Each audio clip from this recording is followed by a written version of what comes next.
Cierre sus ojos, hermanos. Vamos a cantar esta alabanza, Señor. Piensen en Él. Oh, Señor, aquí estamos, Padre.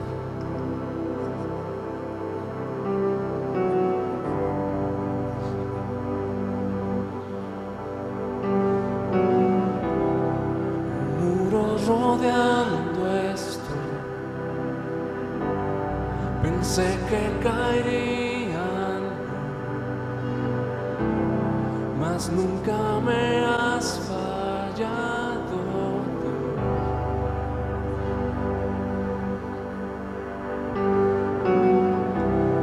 La espera terminará. Yo sé que has vencido ya. Nunca me has fallado, Dios.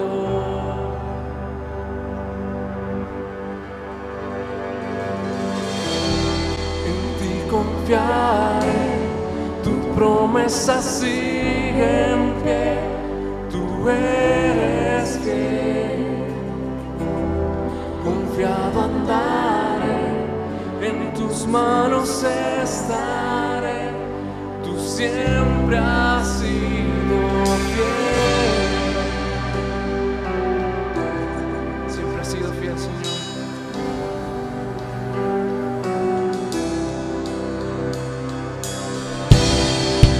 La noche acaba, tu palabra se cumplirá. Mi corazón te alabará.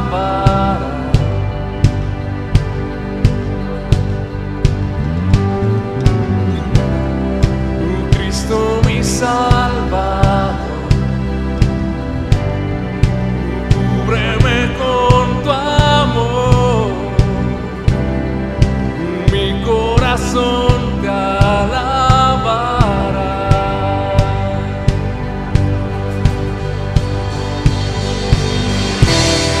En ti confiaré, tu promesa sigue en pie, tú eres fiel. Confiado andaré,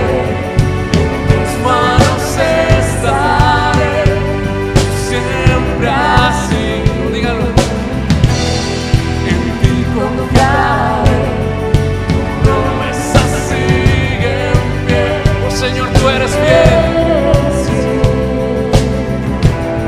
Confiado andaré, en tus manos estaré, tú siempre has sido fiel.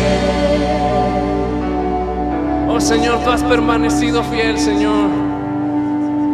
Oh Señor, en cada paso que hemos dado, Señor, tú siempre has estado ahí, Señor.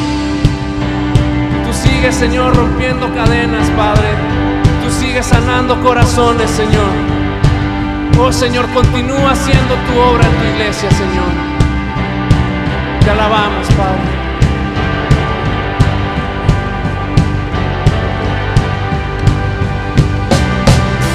Yo sé que tú mueves montañas. Yo creo en ti. Sé que lo harás otra vez. Abriste el mar en el desierto. Yo creo en ti. Sé que lo harás otra vez. Yo sé que tú mueves montañas. Yo creo en ti. Sé que lo harás otra vez. Abriste el mar en el desierto. Yo creo en ti. Sé que lo harás otra vez. Yo sé que tú mueves montañas. Yo creo en ti. Sé que lo harás otra vez. Abriste el mar en el desierto. Yo creo en ti. Sé que lo harás otra vez. Sé que lo harás otra vez.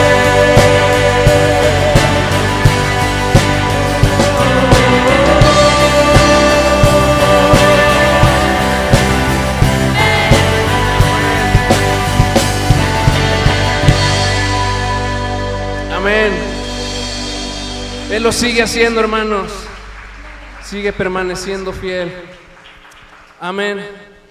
Jesucristo basta, hermanos. Vamos a cantar esta alabanza, Señor.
Recibe toda la adoración, Señor, toda la gloria, Padre, sea para ti. Pueden tomar su lugar, mis hermanos.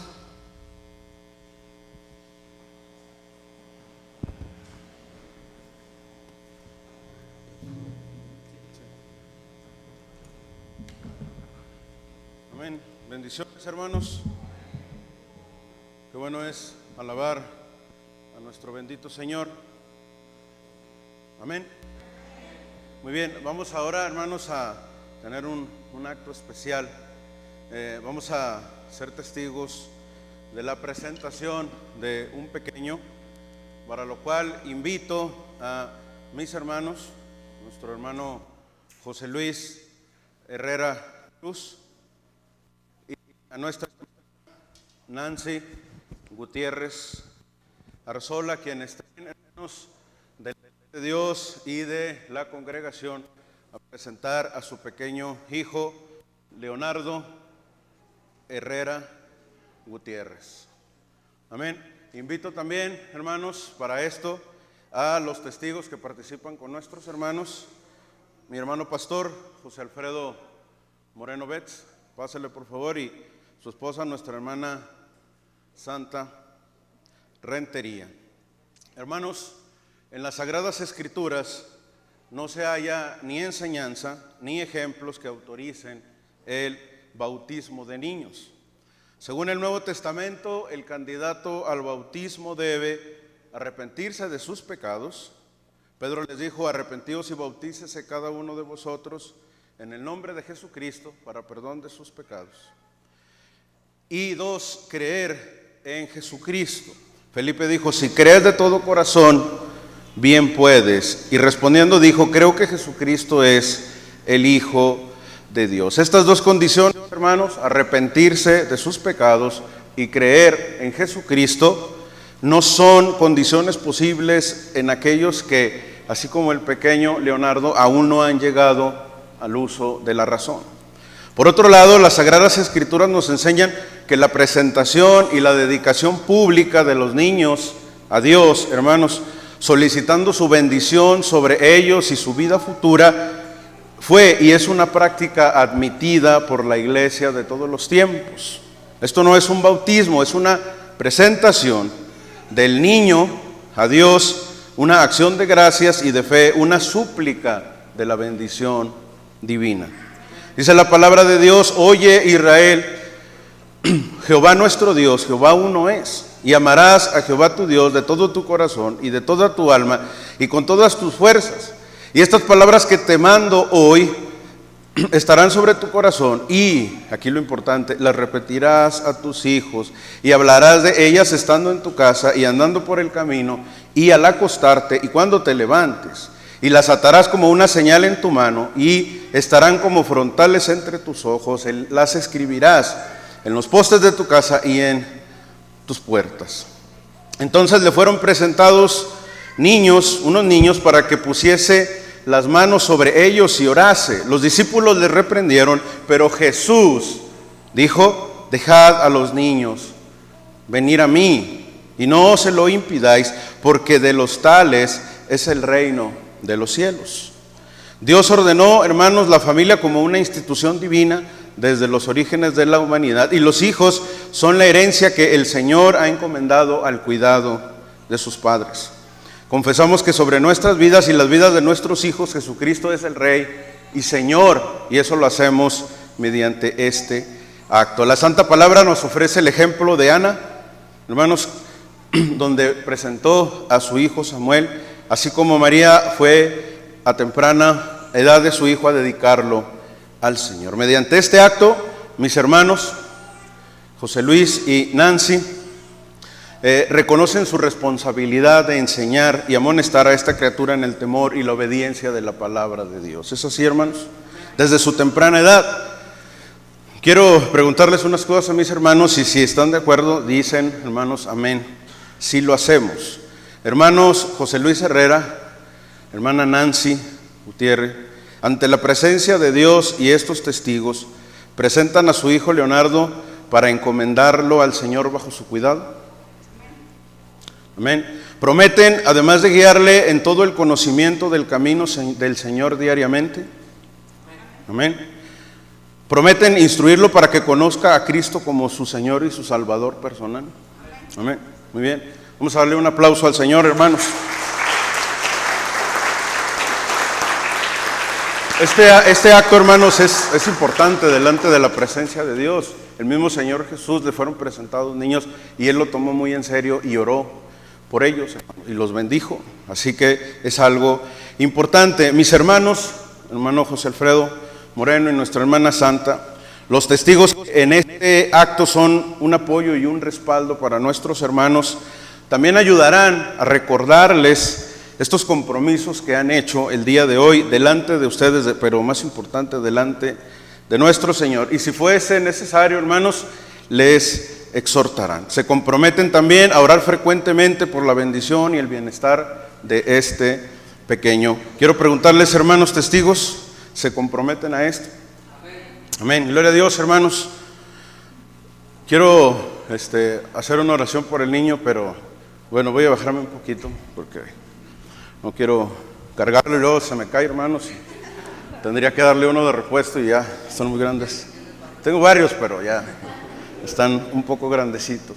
Entonces, hermanos, vamos a unirnos en este acto importante para orar al Señor por este pequeño Leonardo, para encomendarlo bajo su cuidado. Vamos a apoyar esta oración, hermanos. Bendito Padre, Señor, Dios Todopoderoso, Creador del cielo y de la tierra, Padre. Señor, santo es tu nombre, Padre. Queremos darte las gracias, Padre, en esta mañana, Señor, por la vida de este pequeño, Señor, Leonardo, Señor. Padre, tú, dice tu palabra, Señor, lo creaste, Padre. Tú formaste, Señor, cada una de las partes que conforman su cuerpo, aún en el vientre de su madre, Señor. Tú has tenido cuidado de él y es por eso que este pequeñito, Señor, hoy está aquí delante de tu presencia, traído por sus padres, delante de la congregación, Señor. Padre, queremos encomendar a este pequeño, queremos encomendar su vida desde este día, Padre, como ya lo han hecho seguramente sus padres, pero hoy lo hacemos todos juntos como congregación delante tuya, Señor. Padre, para que tú le bendigas, Señor, que le libres, Señor, del mal, que le libres del malo, Señor, que le libres de las enfermedades que temprano, Señor, puede él tener, Señor, que le libres de todas esas cosas, Padre, que conforme crezca, Señor, lo haga no solamente en estatura, sino que lo haga en sabiduría y en gracia delante de tu presencia, que le concedas a sus padres, a mis hermanos, la sabiduría para criarle en disciplina y en amonestación de tuya, Señor, amonestación de tu palabra. Señor, bendícele, bendice a sus padres, Señor, grandemente, con este compromiso que han hecho, Señor, así como con sus otros hijos. Sígueles bendiciendo también, Padre. Señor, en este día te presentamos, Padre, y encomendamos a ti a Leonardo Herrera Gutiérrez, Señor. Te pido, Señor, que tu mano, Señor, sea sobre él todos los días de su vida. Guarda a este pequeño, Señor, de las adversidades, de dificultades que el enemigo pueda querer poner en el Señor. Líbrale, ayúdale, Señor, en todo. Lo rogamos, te lo pedimos, como siempre, Padre. Todo lo que hacemos, todo lo que rogamos, Señor, en el nombre de Jesucristo, para quien es la gloria y la honra por los siglos. Amén. Amén, hermanos. Gloria a Dios. Denle un aplauso al Señor por este pequeño. Los testigos entregan un pequeño presente, hermano. Son testigos, no son padrinos, ¿verdad? Lo que les dije. Gracias, hermanos. Pueden tomar su lugar. Mis hermanos, hemos sido testigos de la presentación de un niño, de un bebé a nuestro Señor. Y esto, hermanos, es algo que debe llenar también esto que vamos a hacer. Es el Evangelio, hermanos, actuado. Debe de llenar nuestro corazón de alegría, hermanos, porque no es algo que deba de pasar desapercibido. Estamos hablando de una persona, un jovencito, pequeño, jovencito, que ya está más alto que yo.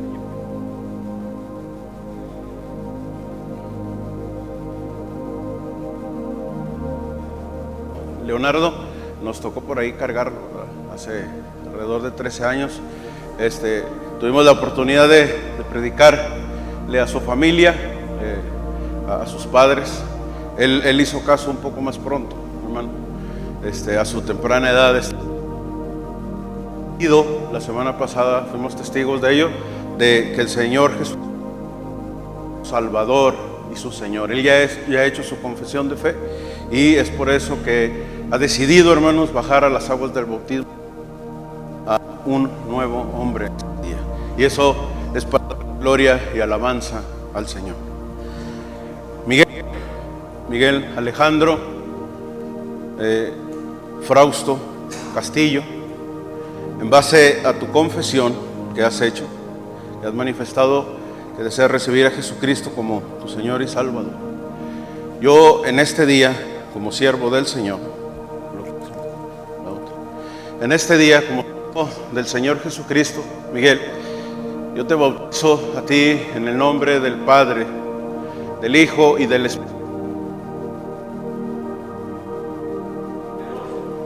para que en este día recibas el Espíritu Santo, Miguel, y recibas también el perdón de tus pecados y comiences una nueva vida en Cristo.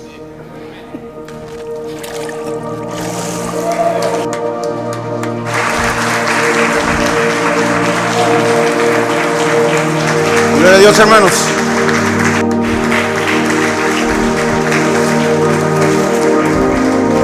Cantar una alabanza a nuestro Dios. Amén.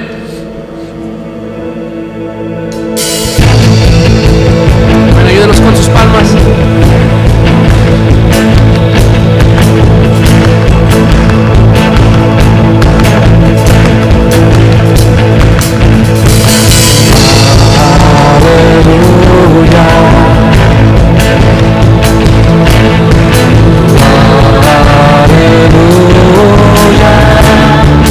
Reinas tu poder.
A Él sea toda la gloria por siempre. Amén. Que el Señor les bendiga, hermanos. Pueden tomar su lugar. Amén.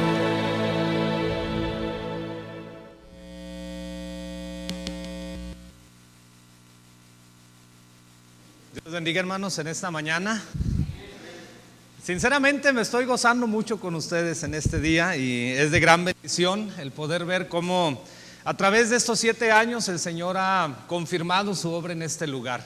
He visto familias consagradas que vienen y sirven, he visto hermanos, matrimonios que están adorando a Dios, veo jóvenes rendidos a los pies de Cristo, veo las nuevas generaciones que están surgiendo y no me resta más que reconocer y darle la honra y la gloria a Dios, porque es notoria su presencia entre ustedes. Adelante, hermanos, el Señor les bendiga, sigan adelante. Esta obra sin duda es del Señor. Esta mañana quiero invitarle, por favor, vaya con su Biblia a la carta del apóstol Pablo a los Efesios, al capítulo 1. Si es tan amable de ir con su Biblia a esta porción de la Escritura, Efesios capítulo 1, versículos del 3 al 14. Voy a darle lectura a esta porción de la Biblia. Quiero pedirle por favor que usted con su vista siga por favor la porción de esta mañana. Y una vez que dé lectura a ese pasaje, nos vamos a dirigir a nuestro Dios en oración, poniéndonos en sus manos para que Él hable a nuestras vidas en esta mañana. Carta del apóstol Pablo a los Efesios, capítulo 1, versículos del 3 al 14. Voy a darle lectura, dice de esta forma la palabra de Dios. Bendito sea el Dios y Padre de nuestro Señor Jesucristo, que nos bendijo con toda bendición espiritual en los lugares celestiales en Cristo, según nos escogió en Él antes de la fundación del mundo, para que fuésemos santos y sin mancha delante de Él, en amor, habiéndonos predestinado para ser adoptados hijos suyos por medio de Jesucristo, según el puro afecto de su voluntad, para alabanza de la gloria de su gracia, con la cual nos hizo aceptos en el amado, en quien tenemos redención por su sangre, el perdón de pecados según las riquezas de su gracia, que nos hizo sobreabundar para con nosotros en toda sabiduría e inteligencia, dándonos a conocer el misterio de su voluntad, según su beneplácito, el cual se había propuesto en sí mismo, unir todas las cosas en Cristo, en la dispensación del cumplimiento de los tiempos, así las que están en los cielos como las que están en la tierra. En Él, asimismo tuvimos herencia, habiendo sido predestinados conforme al propósito del que hace todas las cosas según el designio de su voluntad, a fin de que seamos para la alabanza de su gloria, nosotros, los que primeramente esperábamos en Cristo. En Él también vosotros, habiendo oído la palabra de verdad, el evangelio de vuestra salvación, y habiendo creído en Él, fuisteis sellados con el Espíritu Santo de la promesa, que es la arra de nuestra herencia, hasta la redención de la posesión adquirida para alabanza de su gloria. Vamos a orar. Padre bendito, en esta mañana venimos delante de ti una vez más. Reconocemos tu grandeza, reconocemos, Señor, también tu fidelidad en nuestra vida. Estamos en esta mañana con un corazón agradecido por tantas bondades que tú has derramado en cada uno de nosotros en particular. Pero, Señor, de manera muy especial te damos gracias porque tú te has manifestado en tu obra a través de cada hermano, de cada familia, de cada varón, de cada hermana, de cada niño, de cada joven en esta iglesia. Señor, reconocemos que si esta obra ha continuado a lo largo de estos 7 años es porque es tu obra, porque no se ha mantenido, porque tú la sustentas, porque tú la has engrandecido, porque tú has permitido, Señor, que tu palabra se predique desde este púlpito. Y cuando tu palabra se predica, tu palabra por sí misma es poderosa para generar crecimiento y abundancia. Señor, ruego en esta hora que tú seas con cada hermano aquí presente. Sé también con cada colaborador en esta congregación. Sé con cada ministro o pastor de esta iglesia. Bendice, Señor, el trabajo, el esfuerzo de cada uno de ellos. Que tu nombre siga siendo proclamado. Que esta comunidad pueda percibir tu palabra, tu presencia, tu grandeza a través de tu iglesia en este lugar. Ahora te pedimos que hables a nuestro corazón, que tu palabra sea ese bálsamo, esa infusión a nuestra fe. Usa, Señor, a tu siervo y que tu palabra pueda permanecer en nuestros corazones y transformar nuestras vidas. Ese es nuestro anhelo y lo pedimos en el nombre de Cristo Jesús. Amén. Esta mañana el título del mensaje que he de compartir con ustedes es El propósito de Dios para la iglesia. Vamos a hablar del pasaje que hemos leído esta mañana. Déjeme comenzar con esta historia tan interesante a través de las páginas o los anales de la historia del género humano. Todo comenzó con un sueño. Era el sueño de un par de hermanos conocidos como los hermanos Wright. Un día estaban ellos trabajando en algunas de las piezas pequeñas que fabricaban, algunas piezas de juguete con las cuales ellos fantaseaban y llegaban a pensar que algún día llegarían a tener relevancia. Recostados en la colina donde descansaban en medio del día, uno de ellos alcanzó a percatarse que la sombra estaba obstruyendo la luz del sol que iba a tocar su cara. En ese momento abrió los ojos mientras descansaba y era un ave que extendía sus alas. Y mientras contemplaba esa ave que extendía sus alas, habló a su hermano y le dijo: algún día va a ser posible para el hombre elevarse cual las aves y surcar el horizonte en el cielo.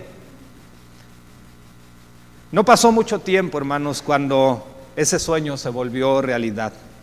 Solo hacía falta soñar. El sueño era emprender el vuelo como las aves, suspenderse en el aire y desafiar la gravedad, algo que para ese tiempo era insólito, impensable, inconcebible. Diseñaron entonces estos hermanos el famoso Flyer 1 o Flyer 1, que era un prototipo frágil de un avión.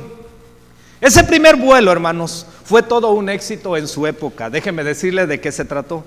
El vuelo duró 12 segundos. Alcanzaron una elevación de 3 metros, recorrieron una distancia de 35 metros y alcanzaron una velocidad de 48 kilómetros por hora. Usted ha de escuchar estas cifras y ha de pensar: hermano, eso no es un éxito. Usted ha volado probablemente 2 o 3 horas en un avión o ha tenido vuelos intercontinentales de 15 o 16 horas atravesando el océano. Pero para ese tiempo esto era un éxito. 3 metros de altura, 12 segundos de duración, 35 metros de distancia, 48 kilómetros de velocidad. Hermanos, esto dio pie, ese sueño que estos hombres tuvieron, dieron pie para que la industria de la aeronáutica se desarrollara. Usted puede hoy en día llegar a juntar la cantidad de 25 a 40 millones de dólares y puede viajar a la luna. Todo comenzó, hermanos, con un sueño. Sí, ese sueño ha llevado al hombre a surcar el cielo. Usted y yo volamos. El hombre tiene la capacidad ahora, en contra del viento, de elevarse con majestuosas alas. Esta mañana no hablamos de los hermanos Wright. Esta mañana vamos a hablar del más grande soñador. El más grande soñador no es José, el de Génesis. El más grande soñador es Dios. Dios contempló esta obra no hace 7 años, desde la eternidad. Quiero comenzar hablándole del propósito eterno de Dios. La Escritura nos enseña en 1 de Pedro capítulo 1 versículos del 18 al 23 que Cristo estaba ya destinado a morir desde la eternidad. Desde antes de la fundación del mundo, nuestro Dios había apartado al Señor Jesucristo para venir a morir por la humanidad. Probablemente en este momento exista un signo de interrogación en nuestra mente. ¿Cómo es posible que antes de que el mundo fuese llamado a la existencia, mucho antes de que el hombre fuese llamado a la existencia, Dios ya hubiese contemplado nuestra gran necesidad? La Escritura nos enseña que fuimos rescatados de nuestra vana manera de vivir, no con cosas corruptibles como el oro o la plata, sino con la sangre preciosa de Cristo, como de un cordero sin mancha. Y añade Pedro y subraya, ya destinado desde antes de la fundación del mundo. La pregunta que nos ocupa entonces es: ¿con qué propósito, con qué finalidad estaba ya destinado Cristo? El pasaje que he referido en Primera de Pedro 1, del 18 al 23, nos enseña que Cristo había sido destinado mucho antes de la creación del mundo con dos finalidades. Número uno, rescatarnos a nosotros de nuestra vana manera de vivir. Lo que hemos presenciado esta mañana es ese evento extraordinario que tomó lugar en la cruz del Calvario, pero que fue planeado desde la eternidad por Dios. Pero número dos, proveerle a la humanidad de una nueva naturaleza. Una naturaleza incorruptible. Esta mañana veíamos la entrega a Dios de dos seres nuevos. Un bebé recién nacido, pero también un creyente recién nacido. Una persona que ha llegado a Cristo, y si alguno está en Cristo, el Señor, nueva criatura es. Hermano, el propósito entonces de su muerte fue la realización o consumación del sueño de Dios. Ese sueño de Dios es la iglesia. Ese sueño de Dios somos usted y yo, sin importar el costo. Quiero invitarle que vaya a Isaías 53. Por mucho tiempo este pasaje ha intrigado, ha acaparado la atención de los estudiosos o escolares, porque hay muchas preguntas que levanta este pasaje. Déjeme decirle lo siguiente. El libro de Isaías es un libro 100% mesiánico, pero a partir del capítulo 40 hasta el capítulo 63 del libro de Isaías, en realidad va en orden ascendente hasta que nos lleva al clímax. El capítulo 53 es la cima que nos describe a nosotros la obra redentora de Cristo. En particular el capítulo 53, que muchas veces es referido al participar de la cena del Señor, muy acertadamente. También este pasaje nos habla a nosotros de cómo para Dios no fue en realidad considerable el costo que se tuvo que pagar cuando Él vio lo que iba a rescatar. Valía la pena que Cristo muriese por nosotros. Isaías 53, versos 10 al 11, dice la Escritura: todo esto Jehová quiso quebrantarlo, sujetándole a padecimiento. Cuando haya puesto su vida en expiación por el pecado, verá linaje, vivirá por largos días, y la voluntad de Jehová será en su mano prosperada. Verá el fruto de la aflicción de su alma y quedará satisfecho. Por su conocimiento justificará a mi siervo justo a muchos y llevará las iniquidades de ellos. Quise que apareciera el pasaje en la pantalla y quise subrayar algunas palabras importantes. El primero de ellos es el autor de esta obra, que es Dios. Dios quiso quebrantar a Jesucristo. Él quiso sujetarle a padecimientos. Pero note usted que la intención de Dios al llevar a Cristo a la cruz era que a través de su sacrificio la voluntad del Padre encontrara prosperidad. Es decir, que fuese abundante el resultado por su aflicción. Verá el fruto de la aflicción de su alma y quedará satisfecho. Por su conocimiento justificará a mi siervo justo a muchos. Hermanos, todo esto que hemos describido esta mañana es en realidad posible solamente a través de Jesucristo. Cristo en la cruz del Calvario obró nuestra justificación y a través del Espíritu Santo nos regenera y nos santifica, y ambos beneficios, como lo hemos visto esta mañana, se aplican en el momento preciso del bautismo. No es antes, no es después. Hechos 2 del 36 al 38. Después de que Pedro ha predicado un sermón maravilloso sobre Jesús, llega entonces al versículo 38 diciendo: arrepentíos y bautícese cada uno de vosotros en el nombre de Jesús para perdón de pecados, es decir, justificación, y recibir el don del Espíritu Santo, regeneración y santificación.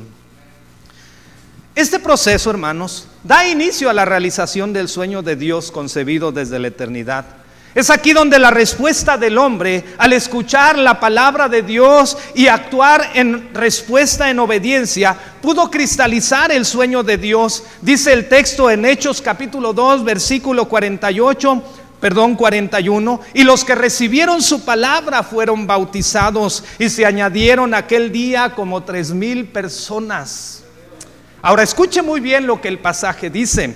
El pasaje tiene varias enseñanzas implícitas. Una de ellas es que aunque todos escucharon la palabra, algunos fueron tierra fértil, otros no fueron tierra fértil. Parte de la semilla, como dijo Jesús, cayó en pedregales, cayó entre los espinos o cayó junto al camino. Pero parte de la semilla fue recibida y produjo. Aquellos como 3,000 recibieron la palabra y fueron bautizados, y añade que aquel día fueron entonces también añadidos como 3,000 personas. El versículo 47 en esa misma sección, una vez que Lucas, el autor del libro de los Hechos, nos habla sobre la conversión de aquellos personajes y luego nos narra el efecto del evangelio cuando dice que el evangelio transformó sus vidas y partían el pan en las casas y comían con alegría y sencillez de corazón. Y esto es maravilloso porque los primeros versículos nos hablan del evangelio predicado, los siguientes versículos nos hablan del evangelio en la práctica, y dice el verso 47 que entonces sobrevino temor sobre todos ellos, alabando y teniendo favor con todo el pueblo, y el Señor añadía cada día a la iglesia los que habían de ser salvos. En el libro de los Hechos es la primera ocasión que se menciona la palabra iglesia. La palabra iglesia, hermanos, es una palabra importante. Para entender el propósito de la iglesia tenemos que entender qué es la iglesia. Así que la pregunta esta mañana es, ¿qué es la iglesia? Bueno, voy a ir rápidamente explicando este concepto. La palabra eclesía, que es de donde proviene la palabra iglesia en español, el término eclesía en el vocablo griego en realidad es un término que en la antigüedad se aplicó a todo tipo de asamblea a la que la gente era convocada.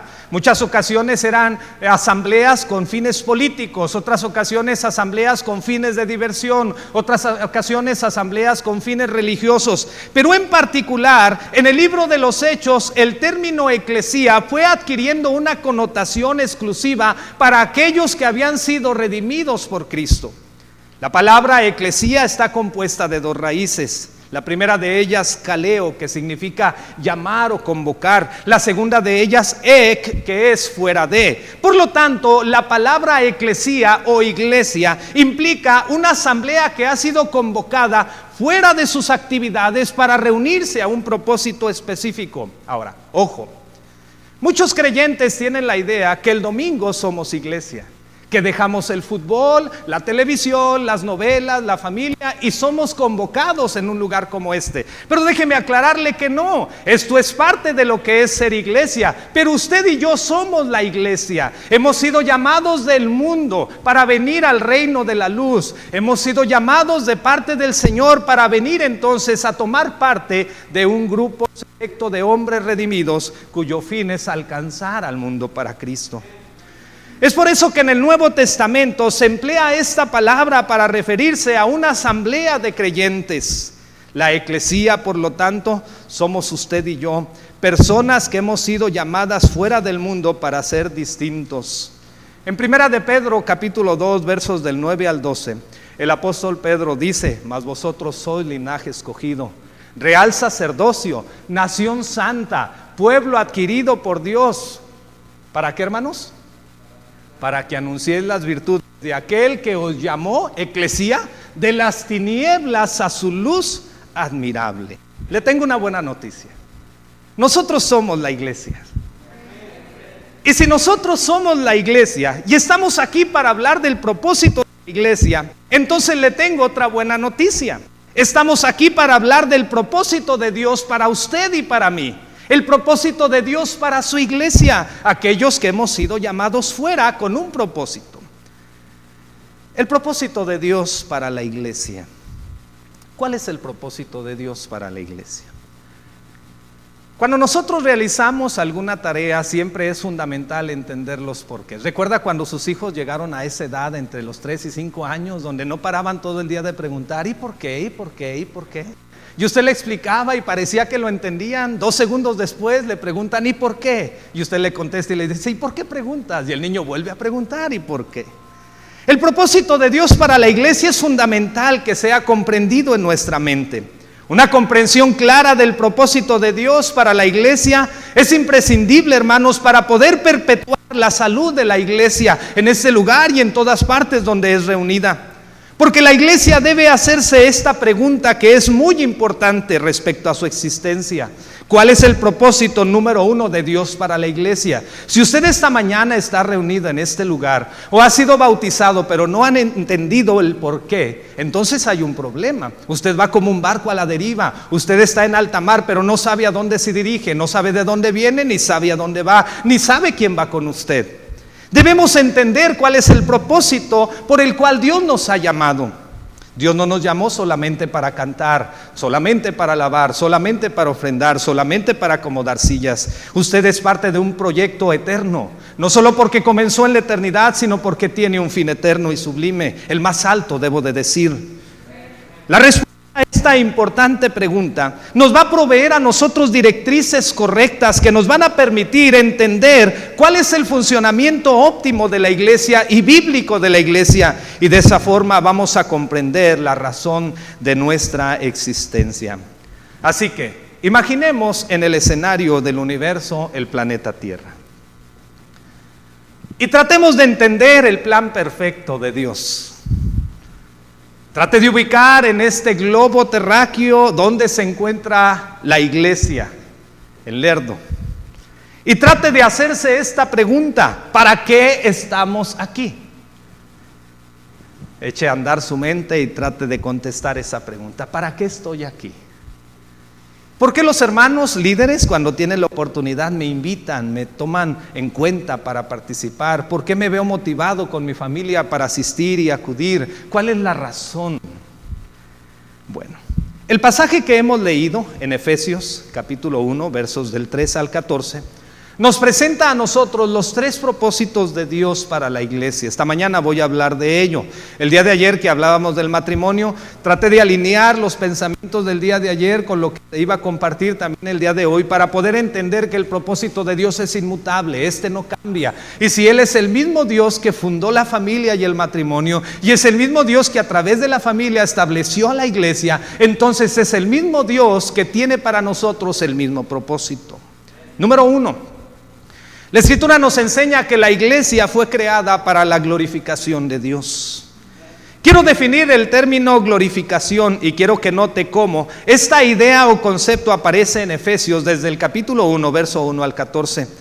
Note usted cómo de manera muy enfática el texto nos hace ver a nosotros que el principal propósito de la iglesia es glorificar a Dios. Por ejemplo, vaya al versículo 6, versículo 12 y versículo 14. Verso 6, si usted tiene una pluma y usted es de quienes ama subrayar su Biblia, subraya el verso 6, 12 y 14. Dice: para alabanza de la gloria de su gracia, con la cual nos hizo aceptos en el amado. Verso 12, a fin de que seamos para alabanza de su gloria, nosotros, los que primeramente esperábamos en Cristo. Versículo 14, que es las arras de nuestra herencia, hasta la redención de la posesión adquirida para alabanza de su gloria. Hermanos, Dios llamó en Cristo según el designio de su voluntad para que su nombre fuese glorificado. Esto quiere decir que Dios no nos eligió por guapos, Dios no nos eligió por altos, Dios no nos eligió por nuestro estatus social, Dios nos eligió por el designio de su voluntad. Fue una voluntad de Dios, fue su deseo tomarnos en cuenta para algo. Y aquí me encanta mucho pensar en cómo esta experiencia transforma nuestra vida de manera radical. Me gusta mucho pensar cuando era pequeño y teníamos la oportunidad de jugar en la calle, donde solíamos patear una pelota, a veces ponchada, a veces rellena con arena. La idea era divertirnos. Los principales que hacían los equipos para jugar empezaban a escoger a los mejores, y siempre el último era yo. No me guardaban a mí por ser lo mejor. Aquí no era como el mejor vino que se guarda al último, no. Me dejaban al último porque no había en mí ninguna característica que pudiese sumar a estos dos equipos. Pero era maravilloso experimentar en medio de ese silencio y esa pausa que había para ver quién se lo quedaba. Ni siquiera era digno de un volado. Uno de ellos ponía su mano en mi hombro y decía: tú juegas conmigo. Y me tomaba y me hacía partícipe. Yo estaba consciente que yo no tenía nada que aportar. Muchas veces por mi culpa perdían, pero me tomaba en cuenta. Déjeme decirle esto: no estamos en la iglesia porque usted y yo seamos indispensables para el Señor. Estamos en la iglesia porque Él es indispensable para nuestras vidas. El Señor nos ha llamado, Él nos ha hecho partícipes de algo, como lo dice la Escritura: lo necio del mundo, lo menospreciado y lo vil escogió Dios para avergonzar a lo sabio, a fin de que nadie se jacte en su presencia. La escritura en el hebreo para hablar de gloria es el vocablo kabod. En el hebreo esta palabra significa o describe algo que simple y sencillamente es espeso, es pesado, no es sencillo. Pero en el Nuevo Testamento, cuando se traduce la palabra gloria, tanto de las escrituras hebreas al griego, que es la Septuaginta, o cuando se escribe el Nuevo Testamento, la palabra que se emplea es el término doxa, que se traduce como gloria. Esa palabra es interesante. Muchas veces decimos vamos a darle la gloria a Dios. Darle la gloria a Dios trasciende más allá de decir alabado sea tu nombre.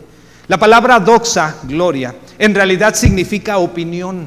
Y escuche muy bien.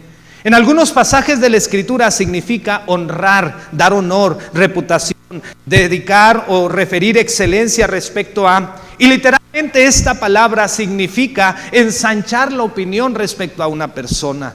Si estoy hablando de Dios, glorificar a Dios implica entonces que cuando el mundo me vea actuar, cuando el mundo me vea vivir, cuando el mundo me vea hablar, cuando la iglesia me vea servir, cuando la iglesia me vea participar, yo pueda ser un reflejo que proyecte el nombre de Dios y lo ensanche.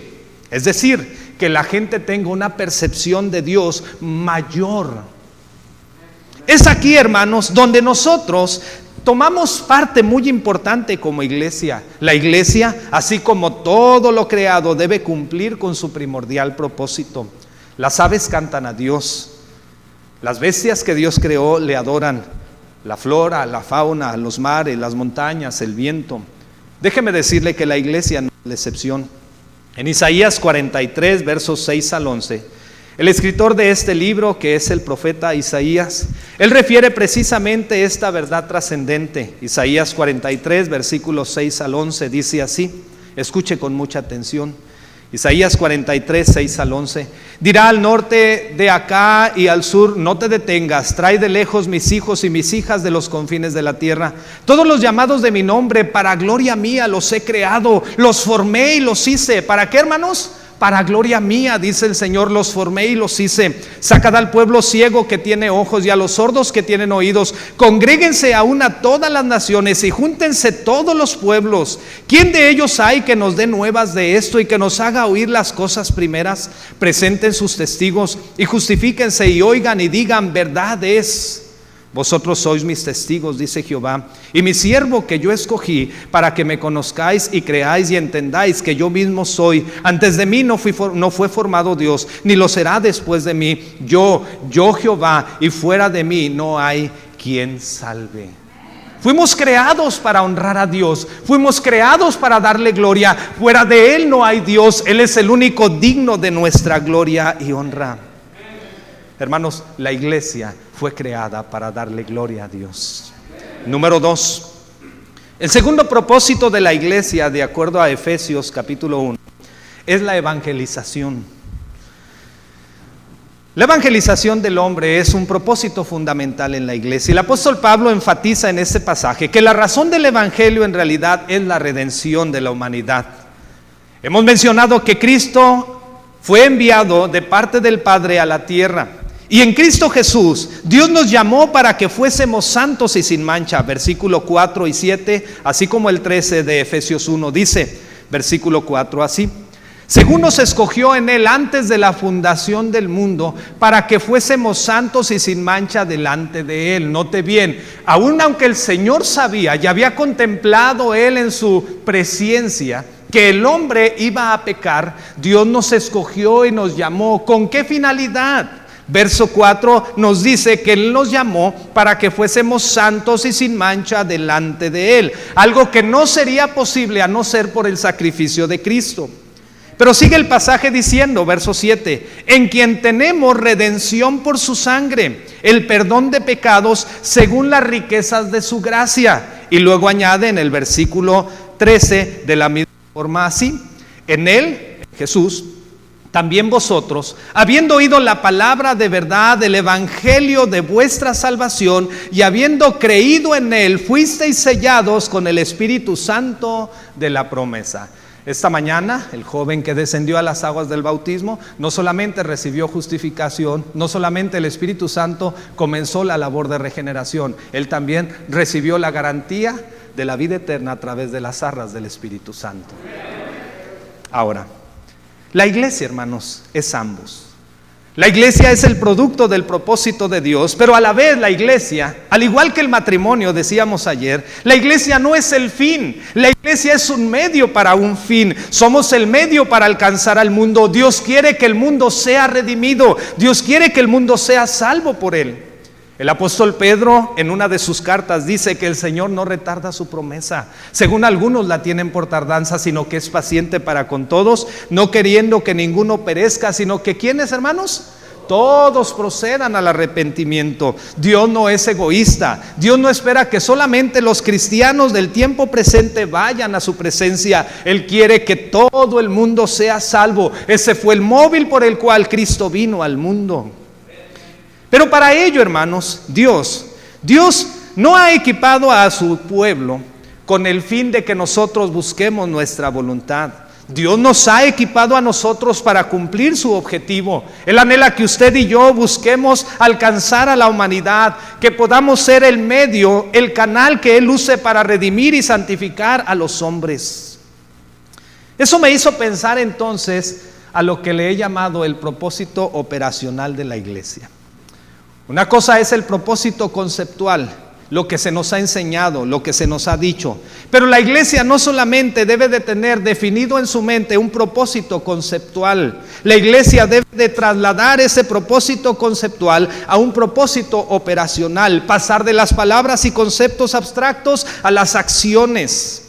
Es aquí donde la iglesia entonces debe de tomar en cuenta y con seriedad la gran comisión. El Señor Jesucristo habló con sus discípulos y les dijo: id por todo el mundo y predicad el evangelio a toda criatura. Ahora, ¿ya notó aquí los verbos que aparecen?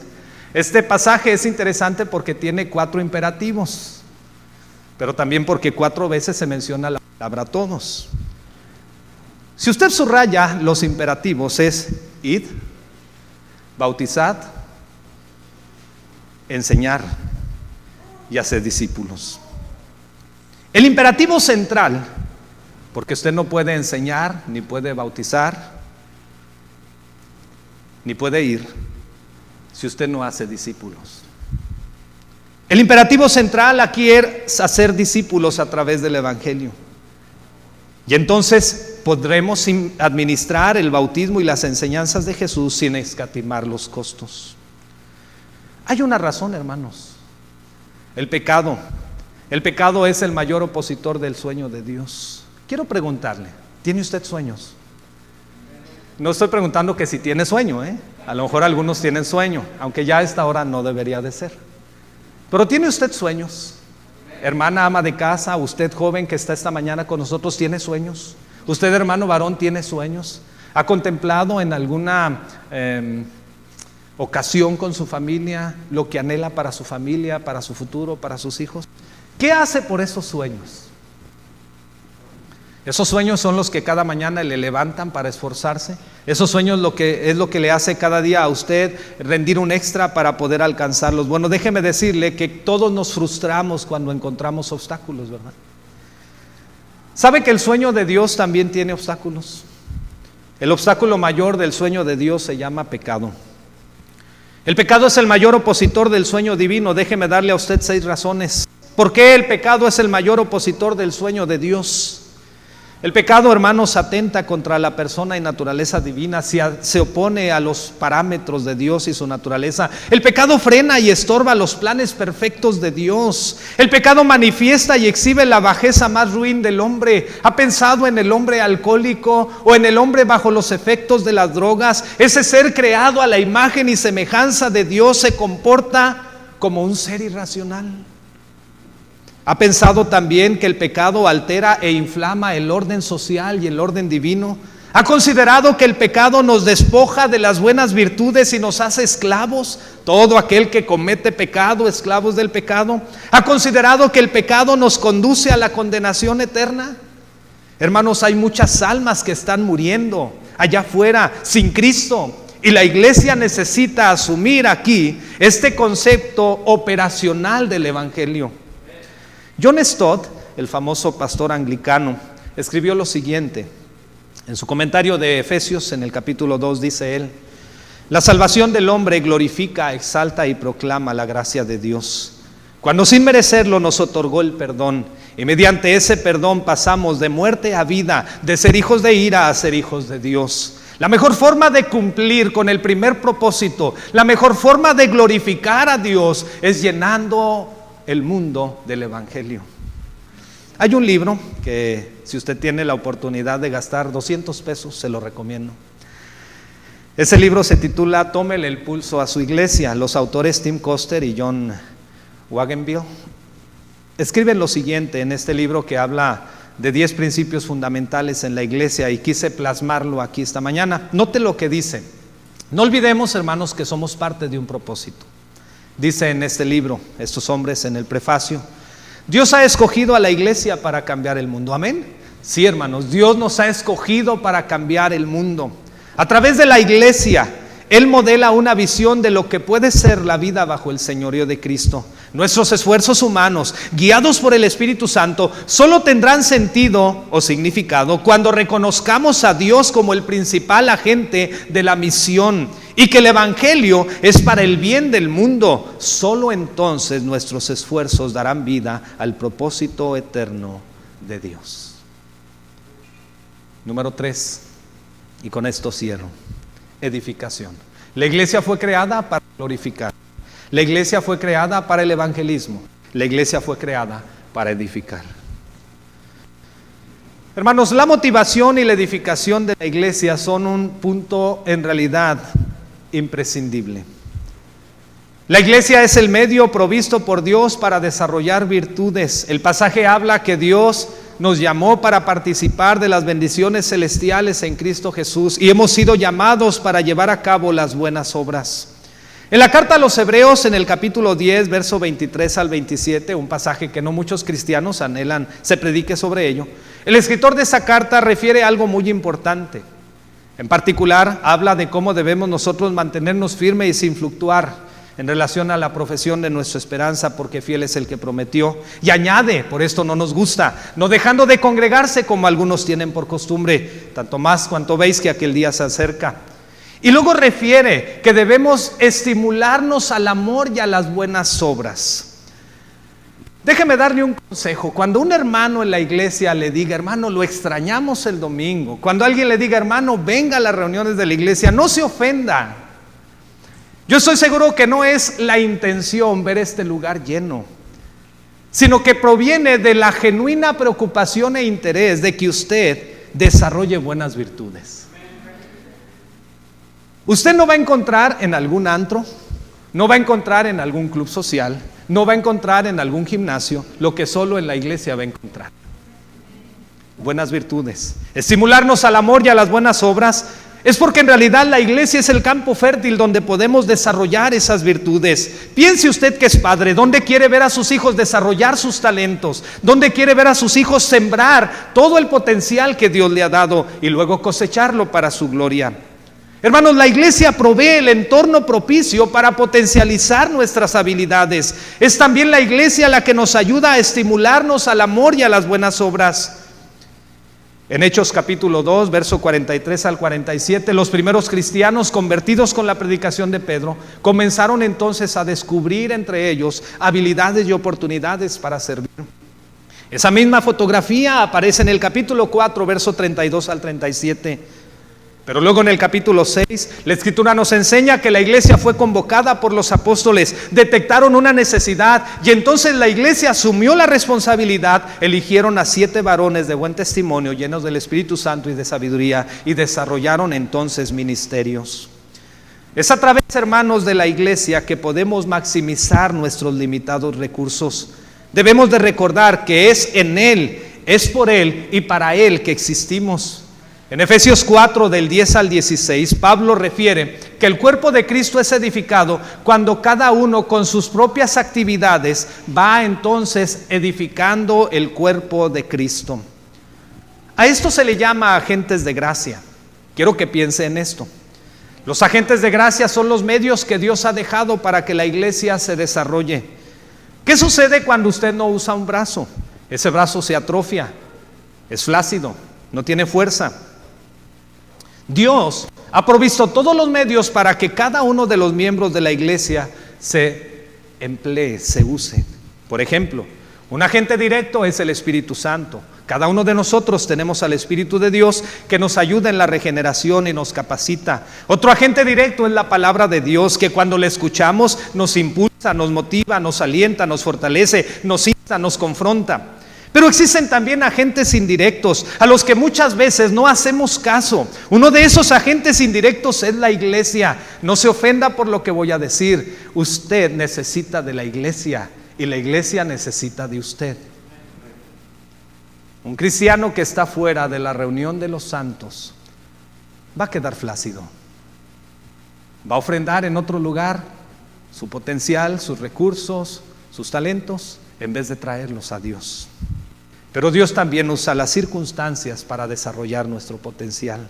Son agentes de gracia, son medios que Dios ha dado para que usted y yo crezcamos y desarrollemos. La iglesia en este lugar ha tenido 7 años de fruto. Pero si usted no se ha sumado a ningún ministerio, es el tiempo. Este puede ser su año. Dios ha provisto agentes de gracia para que usted también sume. Todo creyente entonces es responsable de esa mutua edificación de la iglesia. Es a través de su propia función y ejercicio, talento, oportunidad y ocasión, donde podemos entender ese ciclo de edificación que no se va a completar hasta que Cristo venga. Y es a través de este proceso que Dios edifica a su iglesia y va a desarrollar una iglesia multifuncional y bíblica, donde cada miembro va a desempeñar su propia función bajo la autoridad de las Escrituras, bajo la imprescindible guía del Espíritu Santo y el consejo de los pastores de la iglesia. Es por eso que llego aquí a mi conclusión. Súmese al propósito de Dios. No sea solamente un espectador de cómo Dios hace grandes obras a través de muchos. Conviértase en un protagonista. Que este sea su año. Hoy celebramos 7 años. Gloria a Dios. Pero quiero darle a usted 7 consejos. Súmese. Número 1. Busque la dirección divina en la oración. Dígale: Señor, yo quiero este año crecer. Yo quiero este año sumar. Ayúdame, guíame, revélame cuál es tu voluntad. Ponme en el lugar indicado. Que en tu iglesia yo pueda encontrar el área donde puedo servir. Número 2. Usted no podrá hacer nada si no frena toda actitud y pensamiento que no suma al cuerpo de Cristo. Haga a un lado sus prejuicios, haga a un lado todo aquello que le estorba, haga a un lado aquel rumor que escuchó, quítelo, porque eso le va a permitir a usted sumar para la obra de Cristo. Jamás encontrará su propósito si usted deja que eso le frene. Número 3, manifieste su deseo de servir, contacte al liderazgo. Hermanos, yo estoy aquí están mis manos, aquí están mis pies, quiero servir. Yo estoy seguro que ellos lo van a guiar. Número 4, encuentre un área de servicio o ministerio. Todos tenemos habilidades. No hay un solo miembro en la iglesia que no tenga algún don de parte de Dios. Número 5, disponga sus recursos espirituales, físicos, materiales para la causa del Señor. Es bonito oír del propósito de Dios, pero déjeme preguntarle. Hace un momento le preguntaba a usted: ¿tiene usted sueños? ¿Ha visto esos programas donde gente famosa o gente con recursos contribuyen para hacer realidad el sueño de alguien más? La sensación de satisfacción que les produce poder ser parte del sueño o la realización del sueño de alguien. Bueno, le voy a decir esto: Dios no nos necesita, pero qué bonito es que Él nos permita ser parte de su sueño. No se guarde para usted lo que puede traer para el sueño de Dios. Número 6, crezca. Pase de ser un miembro a ser un discípulo. No se estanque ocupando un lugar. Disponga mejor lo que tiene y conviértase en un discípulo. Un miembro es un número, un discípulo suma, aporta. Número 7 y último. Si usted hace todo lo anterior, entonces experimentará y gozará el propósito de Dios en su vida. Recuerde que la iglesia no son estas 4 paredes. La iglesia es usted, la iglesia soy yo. Vamos a orar. Padre, en esta mañana, tras haber escuchado tu palabra, Señor, nuestros corazones han sido instruidos. Tú que conoces lo que hay en el interior de cada uno de nosotros, has traído en este día lo que nosotros necesitamos. Permite que podamos hacer a un lado todo aquello que puede estorbar a que tu palabra trabaje a cabalidad en nuestro corazón, que tu Espíritu Santo pueda trabajar en perfecta armonía, Señor, con nuestro ser. En particular, en esta hora yo quiero darte a ti la honra y la gloria por la obra que tú has levantado en este lugar. Señor, en la eternidad tú contemplaste hace 7 años aquellos hermanos que en medio de las circunstancias adversas decidieron venir a esta comunidad y establecer tu iglesia. Desde la eternidad tú viste que no sería sencillo. Desde la eternidad tú viste cuántas lágrimas iba a costar. Desde la eternidad tú viste también las pérdidas que ellos iban a experimentar. Pero también desde la eternidad tú has contemplado el futuro glorioso de la iglesia en esta comunidad y sobre todo su presencia en la eternidad cuando Cristo venga. Ayúdanos, Señor, a mantener esa visión en perspectiva, que podamos cada uno de nosotros aportar para ese sueño, un sueño único, un sueño grandioso, el sueño de Dios. Gracias, Padre, por tus propósitos que siempre tienen bienes para nosotros. En tus manos encomendamos a tu iglesia en este lugar, a sus pastores, a sus colaboradores y siervos, a cada uno de sus miembros, y que la honra y la gloria siempre sean para ti, por siempre. Amén. Dios les bendiga, hermanos. Gloria a Dios.